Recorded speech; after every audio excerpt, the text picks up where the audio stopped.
ఈసారి మన ఏ ఈవెంట్ ఉన్నా మాది మీరు వచ్చేయండి. ఈసారి ఖచ్చితంగా చీఫ్ గెస్ట్ పిలుస్తాం, మీరు అందరూ వచ్చేసి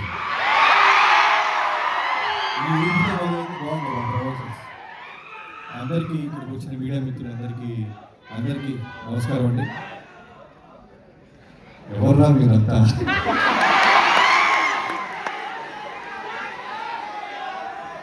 ఓకే ముందుగా ఇక్కడికి వచ్చిన మారెమ్మ సినిమా అనే ఈ సినిమాని ఎంకరేజ్ చేయడానికి వచ్చిన ప్రతి ఒక్కరికి మా మాధవ్ తరపు నుంచి కానీ, కాలేజెస్ పేరు చెప్పగానే ఊడిపోతున్న ప్రొడ్యూసర్స్ తరపు నుంచి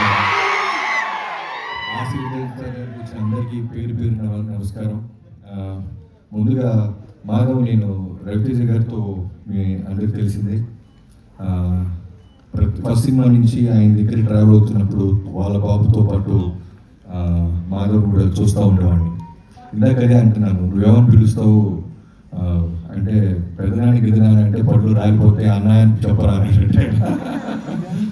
సో నిజంగా అన్నదమ్ములాగా ఉన్నారు.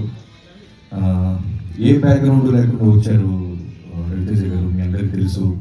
సో కాబట్టి ఆయన నాకు తెలిసి మనోడి కాళ్ళ మీద తనే నిలబడి ఎదగాలని కోరుకుంటున్నాడు. అందుకే నాకు ఏ విధంగా కూడా ఆయన ప్రొడక్షన్లో కానీ ఎక్కడ ఆయన నడిపించడం కానీ ఎంకరేజ్ చేయడం కానీ చేయట్లేదు. అంటే బరిలో వదిలేశారు, యుద్ధం మనోడే చేయాలి, గెలవాలి. సో దానికి కంటెంట్ కావాలి. ఇలాంటి మంచి మారే అంటే రెగ్యులర్ జనరల్గా ఎవరైనా లాంచింగ్ అంటే ఓ లవ్ స్టోరీ, లేదు కొడితే రోడ్డు పెట్టి 10 మంది గాలిలో లేచారు, ఇలాంటి లేకుండా ఒక కంటెంట్, ఒక అమ్మవారి ఊరు, ఇలాంటి చూసిన గ్లిమ్స్లో నాకు అర్థమైంది ఒక మంచి పాయింట్ చుట్టూ నడిపారని. సో నాగరాజ్ గారికి, డైరెక్టర్ నాగరాజ్ గారికి wish all the best brother. Cinema బాగుంటే ఖచ్చితంగా రవితేజ గారి మాస్ ఫాలోయింగ్, మిగతా ఆడియన్స్ అందరూ ఈ సినిమాని తప్పకుండా చూస్తారు, ఎంకరేజ్ చేస్తారు. అండ్ స్పెషల్లీ గ్లిమ్స్లో నాకు బాగా నచ్చింది ఏంటంటే మ్యూజిక్ చాలా బాగా నచ్చింది, బీజిఎం.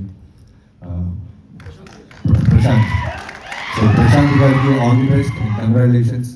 అండ్ హీరోయిన్ పర్ఫెక్ట్గా దీపా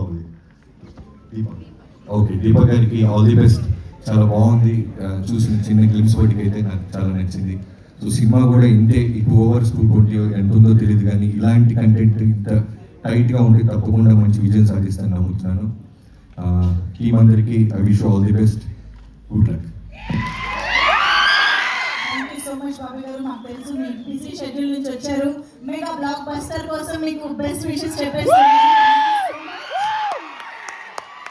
సో మీరు ఆ మెగా